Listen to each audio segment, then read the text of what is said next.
É possível enviar o nosso anjo da guarda para uma missão, por assim dizer? Sim, é possível, mas como?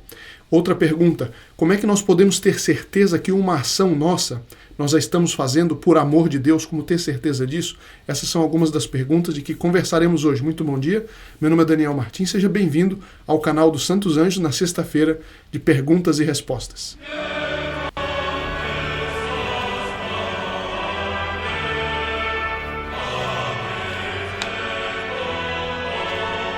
Salve Maria, muito bom dia a todos que nos acompanham, no final de mais uma semana com auxílio sobre a guarda dos Santos Anjos, para aprendermos nas nossas conversas de segunda a sexta como atrair mais a ação e a presença dos anjos e afastar a influência do demônio. E alguém pergunta o seguinte, como saber se o que eu faço é por amor a Deus? O usuário está com o nome Vento Impetuoso. É o nome do usuário que aparece para mim aqui. Como saber se o que eu faço é por amor a Deus? Tenho essa dúvida. Eu falo que vou fazer por amor a Deus, mas nunca sinto se estou fazendo realmente por amor. Como saber disso? Brevemente, porque hoje nós vamos tratar de alguns assuntos, brevemente são 3 pontos que nós precisamos considerar. O primeiro ponto para a gente ter certeza que vai fazer uma ação por amor a Deus, é o estado de graça. Por quê? Porque o estado de graça, ou seja, a pessoa que não está em estado de pecado grave, pessoa que já foi batizada e ela não cometeu pecado grave, ou se cometeu, se confessou. Bom, então ela está em estado de graça. Junto com a graça santificante, vem os dons e as virtudes infusas. A primeira dos quais é a caridade, que é o amor de Deus. Então, o amor sobrenatural a Deus é uma coisa tão misteriosa, porque nós amamos a Deus usando da própria presença dele em nós. No fundo, é Deus em nós que nos dá a capacidade de amarmos a ele mesmo. Então, a caridade que nos vem junto com a graça santificante, ela torna possível a nós termos esse amor sobrenatural a Deus, esse amor pleno, esse amor verdadeiro a Deus. Então, se nós estamos em estado de graça, estamos na amizade com Deus, Deus nosso Senhor, nos comunica a sua própria vida através da graça. Então, esse é o primeiro elemento para eu ter certeza de que uma ação que eu estou fazendo, ela está sendo feita por amor a Deus. Segundo, a razão para a gente amar alguma coisa está na nossa inteligência, iluminada pela fé. Então a fé ilumina a nossa inteligência, eu entendo que algo será do agrado de Deus, porque está de acordo com a lei dele, ou foi algo que ele mesmo pediu nos evangelhos, através do catecismo que a gente aprende, etc. Então, a razão me mostra que aquilo é bom e que é agradável a Deus em si mesmo. Agora, então, a minha inteligência me mostra que aquilo é bom, e aí a minha vontade decide, eu vou fazer aquilo porque é bom e de acordo com Deus. E porque eu sei que é do agrado dele. Então, é a minha inteligência que está funcionando e a minha vontade que está decidindo, iluminadas pela fé. E, portanto, até agora a gente não falou de sentir. Porque eu posso sentir até o contrário. Mas a minha razão me mostra que eu estou fazendo aquilo por amor de Deus. Então, sentir ou não sentir praticamente não entra na equação aqui. Para eu ter certeza que estou fazendo a vontade de Deus por amor a Ele, entram esses 3 aspectos. A graça de Deus, normalmente a graça santificante, ou seja, o estado habitual de graça, depois a inteligência e a vontade iluminadas pela fé. E isso vai produzir um ato de caridade, ou seja, de amor de Deus. E um terceiro ponto para eu ter certeza é eu fazer um exame de consciência. Mesmo que eu esteja em estado de graça, faça uma obra por amor a Deus, eu preciso constantemente purificar cada uma das minhas ações, vendo quais são os pontos que mancham um tanto aquela ação. Pode ser o que a gente chama de amor próprio, ou seja, um orgulho, eu estou fazendo aquilo para aparecer. Então não é que o amor de Deus sai inteiramente, mas ele fica um tanto maculado, ele fica um tanto diminuído por esse amor próprio. Ou se eu faço algo assim com negligência, com descuido, porque eu quero, não sei, eu quero ver um filme, então eu faço a obra de Deus com negligência. Não quer dizer que eu não pus nenhum grau de amor a Deus ali, mas quer dizer que aquilo ficou manchado pela essa minha torcida por um mero entretenimento. Pelo qual então eu deixo de fazer bem feita a ação que eu devo fazer para ter um entretenimento. Então são esses 3 pontos. Não é? Agora, uma pessoa que está se preparando para ser batizada, ela ainda não recebeu a graça santificante, mas ela tem o favor de Deus porque ela está buscando a Deus, então ela também pode saber que aquele ato é agradável a Deus. Não sei se está claro que muito brevemente essa é a resposta. Dona Maristela diz o seguinte: nós podemos usar o nosso anjo da guarda como fazia o Santo Padre Pio? Ele dava ordens aos anjos de que tipo? Pode nos ensinar como aproveitar dessa concessão de um anjo para nos ajudar? Grata, que Deus abençoe. Dona Maristela, eu vou dar a resposta agora, muito rápida, mas no final eu vou deixar 2 vídeos que nós fizemos a esse respeito. Um, Santa Teresinha mesmo, que ensina como fazer, né, e outro com outros exemplos e outras razões. Resumindo, é o seguinte: o nosso anjo da guarda, ele é, como nós sabemos, o nosso melhor e mais íntimo amigo. E ele, por ser um anjo bom, ele também é ministro, executor das ordens, das vontades de Deus. Ora, Deus Nosso Senhor, através da sua graça, e às vezes através do próprio anjo, muitas vezes, ele nos coloca dentro da alma bons desejos, bons propósitos. É Deus que coloca qualquer desejo que tem um valor sobrenatural, necessariamente vem da graça de Deus. Ninguém tem a capacidade de dizer com verdadeira piedade, sequer, o nome de Jesus e Maria, sem ter para isso recebido uma graça atual, um favor, para que aquele ato seja de verdadeira piedade, de verdadeira ligação com Deus. Portanto, os bons desejos que nós temos, sobretudo o desejo de fazer apostolado, de fazer o bem a outros, são desejos que nos vêm de Deus.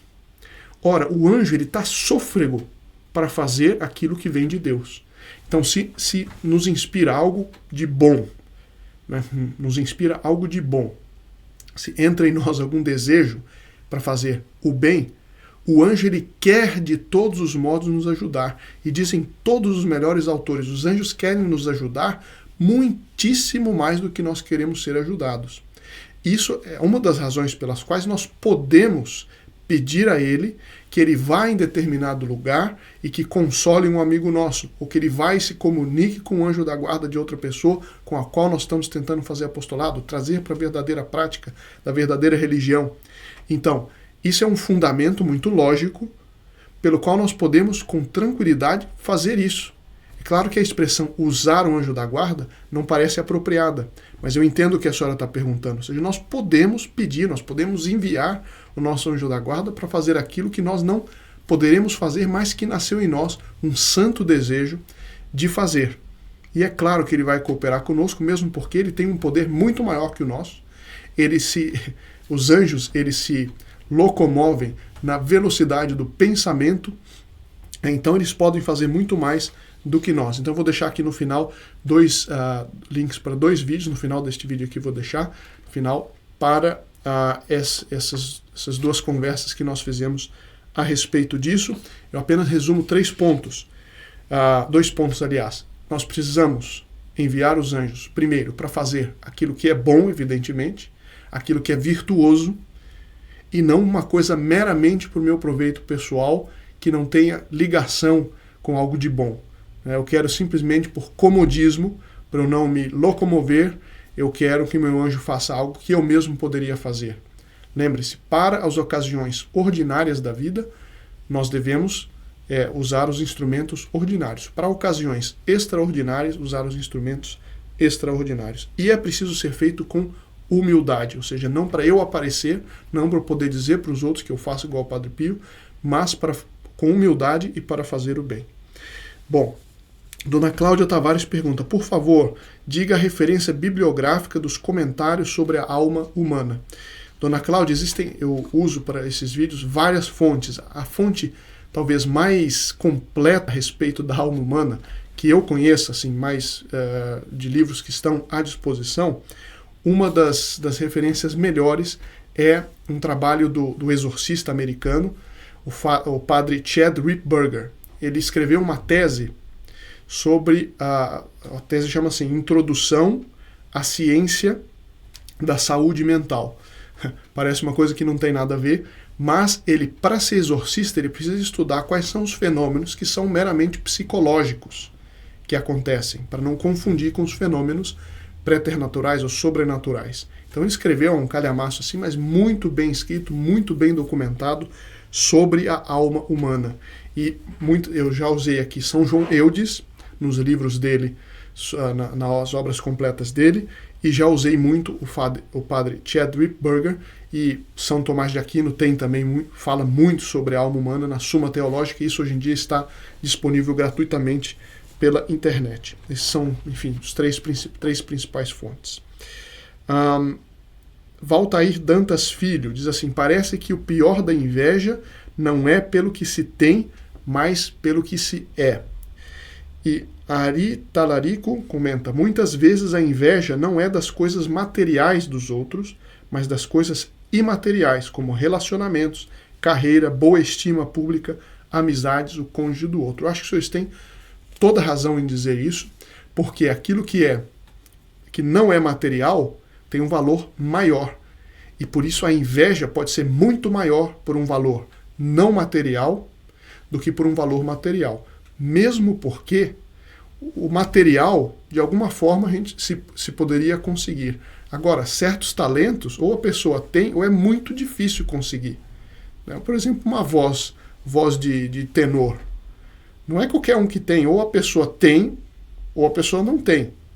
Então a pessoa que não tem deve admirar e não pode invejar aquele que tem. Simples assim. Não é? Agora, a pior inveja é a inveja espiritual propriamente, ou seja, a inveja da graça que Deus dá a outros. A inveja de que outros estão progredindo na vida espiritual, enquanto que eu possa estar estacionado. Se eu tenho inveja desse progresso espiritual, é o pior tipo de inveja que tem. Bom, Sr. Rafael Lam, pelo menos é o que está aqui. Olhei na descrição do vídeo, também nos comentários, não achei o nome do livro citado no vídeo. O senhor poderia nos disponibilizar o nome desse livro? É um livro que eu tenho usado ultimamente em alguns assuntos, é o Catecismo Católico Popular de Francisco Spirago. Catecismo Católico Popular de Francisco Spirago. Apesar do nome, são três volumes de catecismo. A gente vê catecismo popular, ou seja, como as pessoas antes estudavam mais a doutrina católica, porque é um catecismo popular que é muito mais profundo do que a maior parte das pessoas hoje aprende nas catequeses. Dona Sandra Costa diz o seguinte, pergunta: querer ser ou ter algo que uma pessoa é ou tem, mas sem nenhum ato ou palavra que prejudique essa pessoa, e sem desejar que ela perca o que é ou o que tem, também é inveja? Então, eu repito a pergunta em outras palavras. Pode ser que eu veja que alguém tenha algo e eu deseja ter a mesma coisa. Isso é inveja? Não. Não. Eu vejo que alguém comprou uma casa. Eu tenho o desejo de ter uma casa semelhante? É inveja? Não. Desde que esse desejo não diga respeito à pessoa que tem perder, não é? Ou não diga respeito ao meu sentimento com relação ao fato daquela pessoa ter. O meu sentimento com relação ao fato daquela pessoa ter mais do que eu não posso me entristecer com isso. Veja, eu posso até sentir a tentação de tristeza com aquilo. É diferente de eu dizer, é miserável, olha só, ele tem mais que eu, então eu procuro algum defeito nele por inveja. Agora, se eu tenho o desejo de ter uma casa como aquela, é um desejo bom, pode até ser legítimo. Desde que eu trabalhe, eu vá conseguir os meios honestos para adquirir a mesma coisa, isso é legítimo, isso não tem absolutamente nenhum problema. O problema é quando eu me alegro, quando quem tem mais perde alguma coisa, e eu fico, ele perdeu, tá vendo? Só porque ele tem mais. Ou quando eu me entristeço pelo fato do outro ter mais do que eu. Aí é inveja. Mas se eu tenho desejo de ter aquilo, eu posso até ser triste de não poder ter algo, não é, que eu gostaria de ter, mas não é porque ele tem e eu não tenho. A inveja tem isso, que ela incide sobre esse relacionamento, essa comparação que eu faço com os outros. Agora, se eu desejo algo legítimo, a inveja não reside aí. Bom, um outro assunto Santavares é o nome do usuário aqui. Jesus está dividindo o joio do trigo dentro da igreja. Cada um escolhe o lado de Nossa Senhora e não desses bispos infiltrados. Rezemos pela Santa Sé, pela conversão do clero. Exatamente, nós estamos passando por um período de provação extrema quando as altas autoridades eclesiásticas estão ensinando coisas, algumas delas a gente tem certeza que são erradas. Por que a gente tem certeza que estão erradas? Porque a Santa Igreja sempre ensinou o contrário. E ninguém tem, nem mesmo a autoridade, nem mesmo o Papa tem a autoridade de mudar a doutrina de Nosso Senhor Jesus Cristo, que passou para os apóstolos, que passou para os papas e que o magistério da Igreja sempre ensinou. Ninguém tem autoridade para mudar isso. Acontece que muita gente acaba ou usando esses escândalos como pretexto para sair da Igreja ou como pretexto para justificar os próprios pecados, e com isso apostata. Mas que é uma provação terrível para a fé, é. E aqui diz a chave do problema é justamente apegar-se a Nossa Senhora. Ela é a estrela do mar que vai nos guiar por esse mar turbulento. Quem ficar muito unido a Nossa Senhora, sobretudo através do rosário, sobretudo através da intimidade com o anjo da guarda, né, esse passará ileso nessa prova. E por fim, eu tenho aqui um comentário que é um relato de uma graça recebida através deste apostolado e que me comove muito, e eu tenho a grata satisfação de dizer aqui, agradecendo aos padres que celebram as missas toda semana, pelos que estão envolvidos no canal, todos os inscritos e, sobretudo, né, há várias missas automaticamente por ano pelos membros do Grupo Apóstolo dos Santos Anjos, e ela diz aqui, eu queria agradecer a todos os missionários, a todos os envolvidos ao canal dos Santos Anjos, que transformaram a minha tristeza em sabedoria e alegria. Então ela diz que perdeu o marido, que ela perdeu a vontade de viver, etc. E que entrei no canal dos Santos Anjos e minha vida mudou. Faz 1 ano e meio que meu marido faleceu e hoje eu sou feliz com meus filhos, graças a Deus, e com os anjos. Muita gratidão. Dona Mara Pereira, muito obrigado por esse relato e eu estendo esse agradecimento a absolutamente todos os membros do Grupo Apóstolo dos Santos Anjos. Nosso muito obrigado. É um apostolado que vai crescendo, vai trazendo cada vez mais frutos de conversão e, sobretudo, de afervoramento na prática da fé. Muito obrigado e até semana que vem, se Deus quiser.